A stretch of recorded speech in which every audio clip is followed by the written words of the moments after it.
aluna da Gambina, também tive, é assim, os nossos professores sempre nos influenciam de uma ou outra forma. Penso que não, se calhar, tanto no design propriamente dito, mas se calhar na forma de trabalhar. E tive também outros professores que foram grande influência, apesar de não serem designers se calhar tão conhecidos e foram noutras áreas, mas que sem dúvida foram uma grande influência depois, no fundo, se tornou Cátia Chamar. No início eu realmente não encarei propriamente o estudo de design de moda como opção final. Eu ainda queria fazer design gráfico, portanto ainda queria ter mais alguns anos a estudar do que propriamente começar logo a profissão, e acabou por acontecer. Eu acho que historicamente, se calhar, talvez de uma forma indireta, acho que não penso, ou pelo menos não foi intencional. Acho que é a tal situação que quem trabalha numa área criativa, muitas coisas acontecem um pouco por intuição e um pouco por resultado de outras ações. Mas penso que Corrèges, talvez, Chanel, um pouco, Milachon, sim, existem alguns nomes que acabam por ser um bocadinho uma base de inspiração ou de histórica, uma base histórica.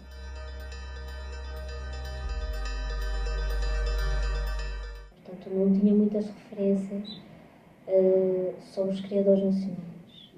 Conhecia Ana Salazar, porque realmente era o nome do que mais sabia falar internacionalmente, mas pouco mais. Com o tempo fui conhecendo, por exemplo, a Maria Gambina, por ser a minha professora, Luís Buxini, que também era do Porto. Fui conhecendo algumas pessoas e fui formando, obviamente, alguns gostos particulares pelas coleções de cada um. O conceito da marca é extremamente pessoal. Um conceito muito próprio, acho que joga com alguma feminilidade, ao mesmo tempo que torna essa feminilidade forte e com atitude. Ou seja, não é propriamente uma mulher 100% naif, acaba por ter aqui uma grande mistura de ironia e de atitude no meio.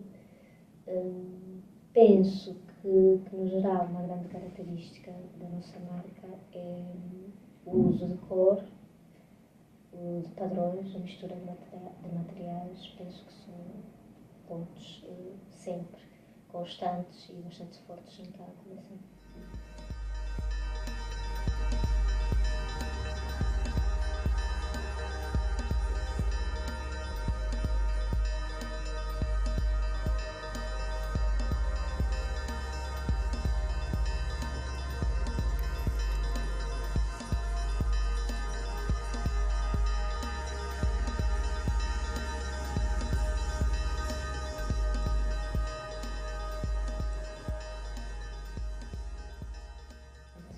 Acho que todos os momentos foram importantes. Sem dúvida, alguns que marcaram foram talvez a primeira participação numa feira internacional, foi na Bread and Butter. Penso que também o primeiro desfile individual em Paris, está marcado. Mais recentemente, a introdução na Semana da Moda em Nova Iorque também é um ponto bastante forte.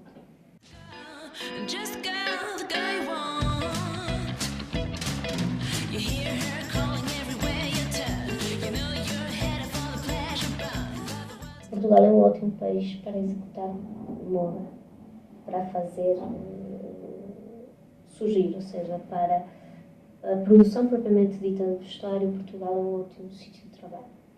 Para explorar, para fazer com que a imagem se expanda, não é o melhor sítio, obviamente não é, mas começa a ser. Temos eventos que Portugal faz que conseguem trazer imensos estrangeiros e que já conseguem ser notícia lá fora. Isso também é muito bom.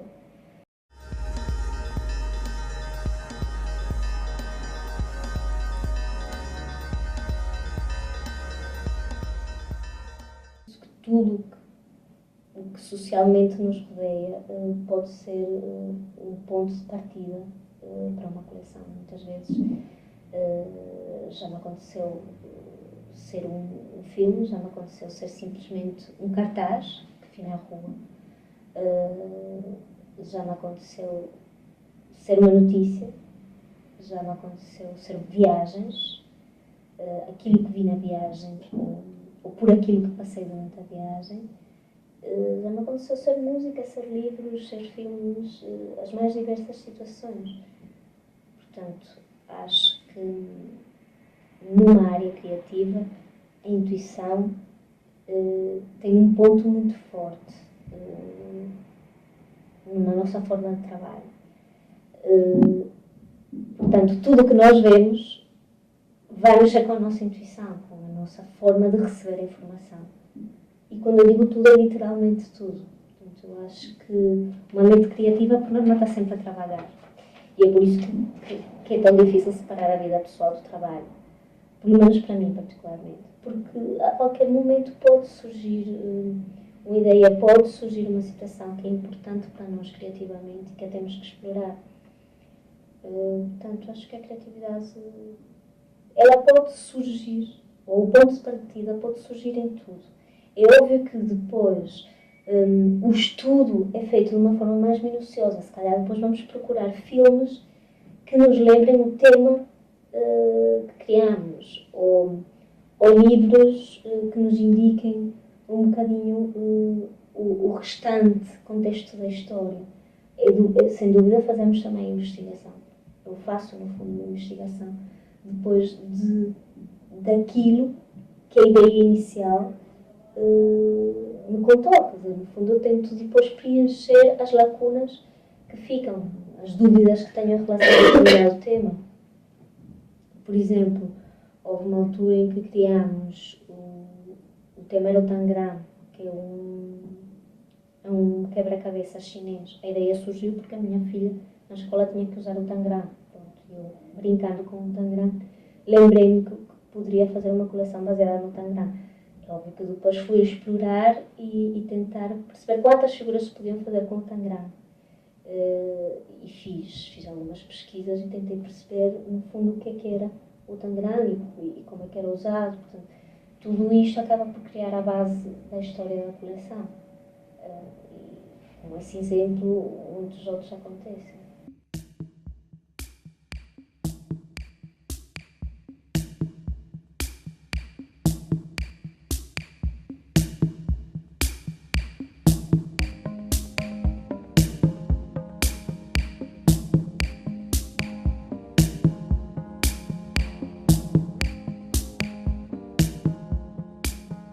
O ponto de partida é o azulejo português, mas de um ponto de vista mais contemporâneo, não tão tradicional, não tão saudosista. Tem-se que ter realmente muito cuidado para não cair naquele clichê do extremamente folclórico, do extremamente português, de um ponto de vista, se calhar, mais negativo. Portanto, tentamos criar aqui uma contemporaneidade, refletir aquilo que Portugal é hoje em dia, mas que ainda tem muito do passado e que pode ser aproveitado. Portanto, a ideia é tentar refletir isso a partir do street art. Portanto, tentamos criar alguns conceitos de grafite, mas um grafite mais limpo, criado através de stencils, desenhos um pouco mais gráficos, não tão gestuais, que são refletidos nos estampados, nos padrões e depois também no conceito de construção da coleção toda. E os tons coloridos das luzes da noite, portanto, vai introduzindo estes laranjas, estes quase laranja, quase rosa, estes tons mais ambíguos. E o azul cobalto, que é importantíssimo, que acaba por estar presente em quase toda a linha da coleção. Trabalhado ou em pormenores de recortes, recriando os próprios azulejos, ou em pequenos cintos, recriando pequenos traços. As texturas da cidade são introduzidas sobretudo a partir dos materiais, portanto, tentamos que houvesse alguns tecidos mais volumosos e outros mais leves e fluidos e fazer este contraste de volumes que por norma a cidade também tem. A de inverno teve como base os azulejos portugueses. Na de verão acabamos por dar uma certa continuidade, até porque pareceu-nos interessante, pareceu-nos um mundo ainda por explorar. e pegámos mais no conceito dos pequenos azulejos coloridos, com inspiração da escola Bauhaus, um bocado com Le Corbusier, Klimt por trás. Não temos propriamente o aspecto nítido da arquitetura Bauhaus ou o aspecto nítido de um quadro, mas existe. A inspiração está lá, sobretudo nas formas, são algumas bastante limpas, alguma geometria também, a mistura. E os materiais acabam também por fazer um complemento muito grande de tudo isto. Os motivos que criamos motivos específicos exatamente com este colorido dos azulejos e a criação de pequenos blocos, a sobreposição de alguns estampados uns sobre outros, tecidos leves de algodão. O algodão é muito importante nesta coleção. Depois também temos alguns pormenores em pele, que acabam por delinear quase a coleção toda, uma pele furada, com um desenho nosso, que vai, no fundo, dando o acabamento da coleção toda. Ela tem bastante movimento de cor, não é nada estática. Começamos por tons leves, depois explodimos com algumas cores fortes, já acabamos novamente com tons muito leves. A ideia é também criar este movimento de uma forma muito subtil, muito delicada, um bocado a similitude da escola Bauhaus.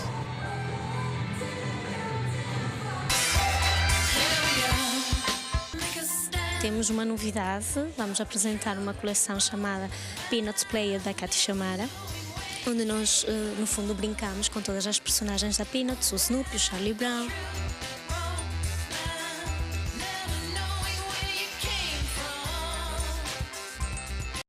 O desenho de uniformes, apesar de não parecer, é um desafio bastante grande, porque existe certas limitações, ou seja, a nossa criatividade tem que ter um fio condutor muito bem delineado, não pode exacerbar-se, tem que ser muito equilibrado, e depois temos que respeitar uma série de situações que correspondem ao local de trabalho. Há situações em que o trabalho é um simples atendimento ao público e que a especificação técnica não é tão grande. De qualquer forma, tem que haver conforto, temos que saber quais as temperaturas normais em que a loja está, se costuma ter ar-condicionado no verão, se costuma ter aquecimento no inverno, tentar perceber os movimentos que a pessoa faz na loja, por exemplo, se levanta muito o braço e a peça não pode deixar em descoberto o corpo.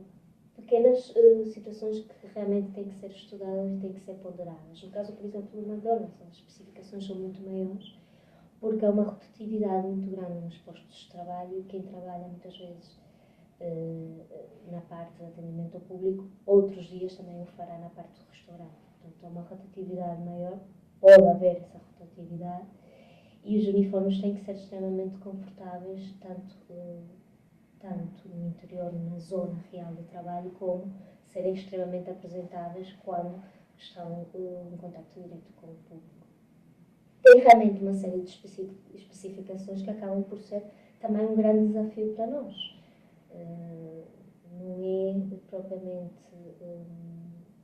um trabalho, como muitos possam pensar, feito a metro, não. É necessário ponderar muitas coisas e depois respeitar muito quem o vai vestir diariamente. No fundo, a opinião deles também é extremamente importante.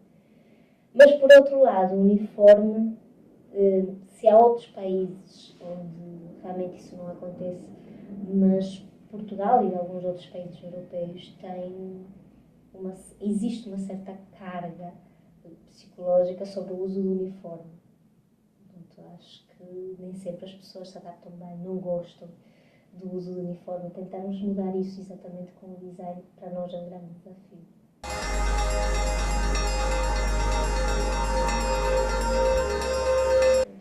Já desenhamos embalagens, por exemplo, já intervimos na decoração de umas árvores em serralvos. Já fizemos por diversas ocasiões intervenções em áreas que não são propriamente a nossa, mas que têm sempre alguma ligação, de uma ou de outra forma, à área da moda. Depois das 40 horas de euforia de há 2 semanas atrás, Serralves parece não querer deixar de estar em festa. Já imaginou carvalhos, eucaliptos e pinheiros vestidos de gala? Para comemorar os 20 anos de abertura ao público do Parque de Serralves, as árvores foram as estrelas da companhia. A estilista Cátia Xiomara concebeu especialmente um conjunto de peças para a ocasião, que foram depois vestidas com auxílio de equipamento de escalada.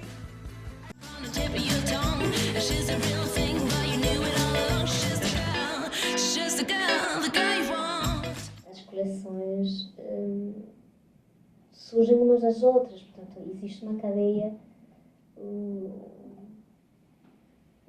evolutiva, portanto, uma nos dá, de certa forma, um mote para a seguinte, portanto, existe sempre, isso no meu ponto de vista, existe sempre uma linha condutora. É óbvio que, e eu penso que é isso que ela quer dizer, que há momentos em que a ideia parece não surgir, há momentos em que, se calhar, sentimos algum gap, e provavelmente é isso que ela se refere, que temos que, de 6 em 6 meses, ter uma ideia nova, um conceito novo, uma história nova para contar.